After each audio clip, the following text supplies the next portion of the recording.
Okay, guys, so this is the next day. It's the day after here. This guy's starting to look like a freaking cartoon character or something. I don't know.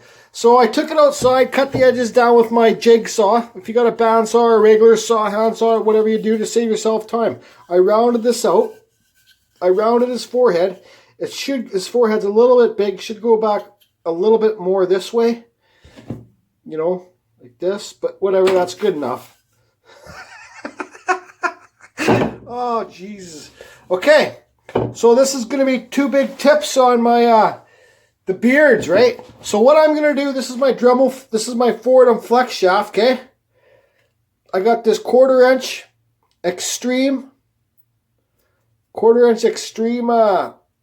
flame burr in here. I got some thread wrapped around it too. Good to rip your finger right off. Anyways, I'm going to cut some big, deep, long marks in this beard, okay? All the way where the beard should be. Big, deep, long marks. I'll do a fast forward video on it, okay? Because I got a new way of doing beards with the Chinese burr bit. Where is it? Right here. This is like in my other videos, guys, I say like pay attention to other carvers and don't be closed-minded where you don't want to listen to other people, right? I listen to everybody. This is one of those metalworking burrs, right? They come in the kits, you know what I mean? Like from China. They come in kits like this. You can get them for like $12 on eBay. Just type in 1/8 metalworking burr. So I'm going to do his beard hairs with this bit on its edge. Like so. Let's see here so you guys can see. On its edge. Just fast little cuts on his beard on the edge. Wham, wham, wham. Super quick. And I'm telling you, it sure refines your beard hairs, makes them look tiny. And that's a shout out to Phil Gropp, C-R-O-P-P. He lives in Langley, British Columbia. Listen to other artists, people. Watch other artists work. If you want to ask them questions, ask them questions. Don't do everything the way I do it. You know what I mean? Like, okay, so by doing this with the Kutzall first and making those big dents in there, you know, like nice fluent lines, it's going to make the beard more ripples in it, not so flat. You know what I mean? It's going to be really, you'll see texture. I'm going to show you a carving I did yesterday, and it's actually one of my favorite carvings I've done to date. I did it when I was just after I was working on this guy. This is driftwood, and I found the piece yesterday too.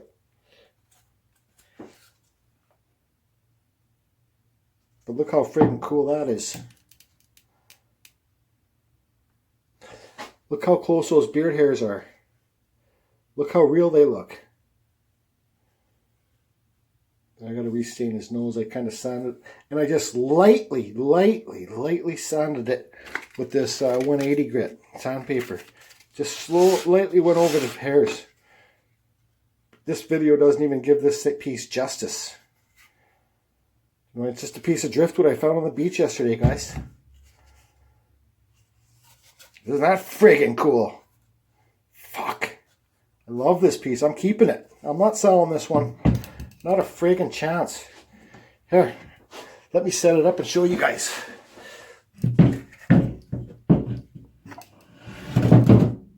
Hold on a second here, guys.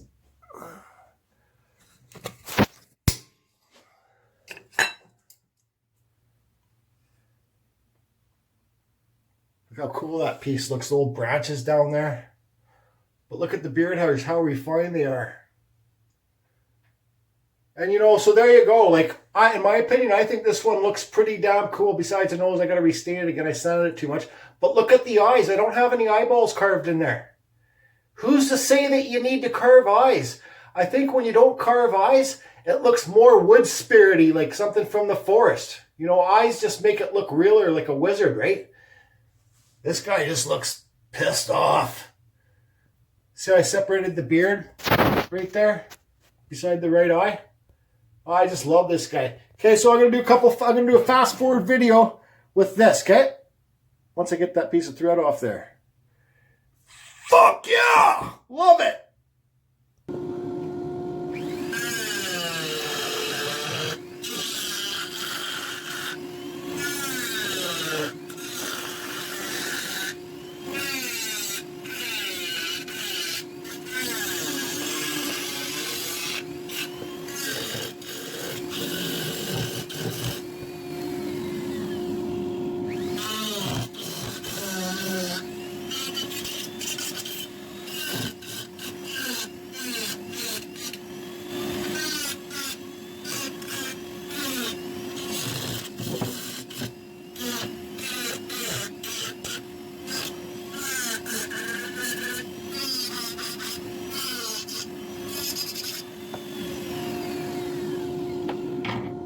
Okay, so you guys can see how I did that. See, they're big cuts out of there now, right? This is really soft Western Red Sea. Okay, so now I got this bit hooked up in my Dremel flex shaft. I'm hooked up to what's this? Dremel 3000. This one is, and yeah, I'm just gonna.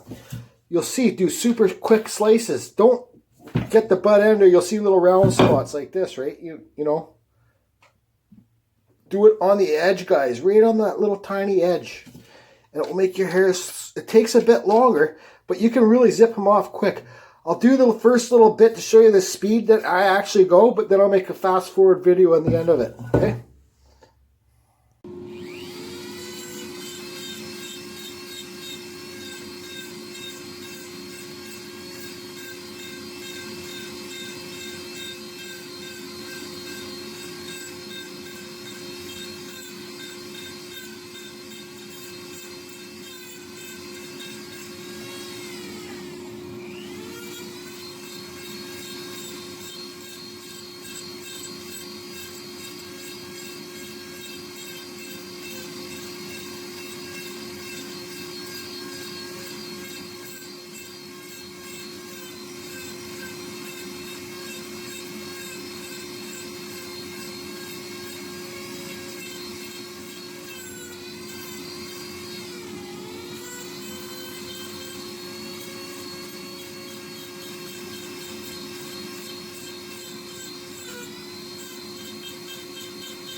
Okay, guys, look how fine those beard hairs are. Huh? Hmm? Hmm? Whatever. Look at his eyes. They're as big as his nose. Like his eyes are too big. That's what happened. Oh, well. I can't even look at it. Okay, look at the beard hair, guys. Look at the fine detail. And thanks, buddy. I appreciate you told me that I'm going to thank you, and when I try use it, and yes, I absolutely am thanking you. I am thanking you big time. Brings the piece more to life. And like I told you in my other videos, guys, you see how you can blend the mustache into the beard? See how I do that? Just kind of blend it in.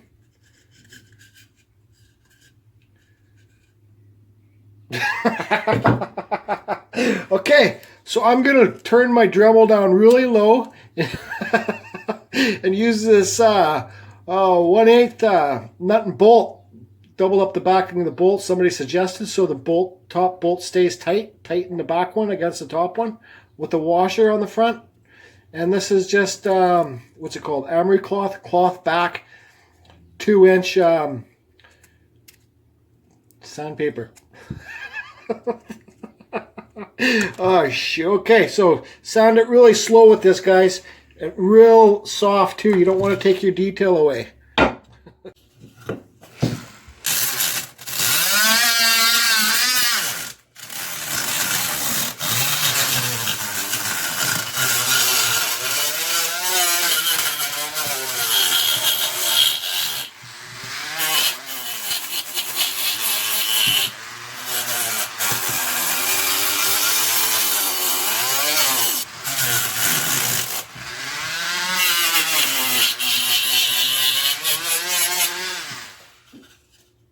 Look how smooth it got the nose already.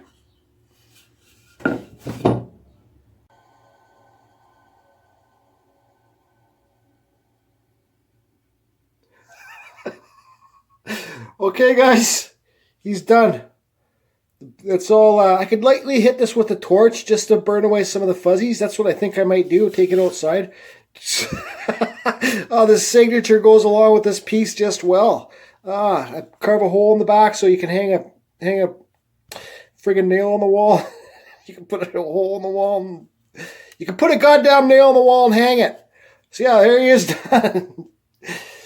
Okay, guys, that's the beard, and this guy's finished. That's a wrap. What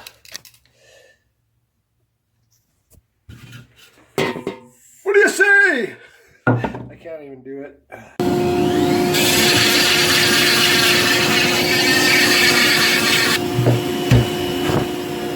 Damn you, Eddie! Damn you, Eddie!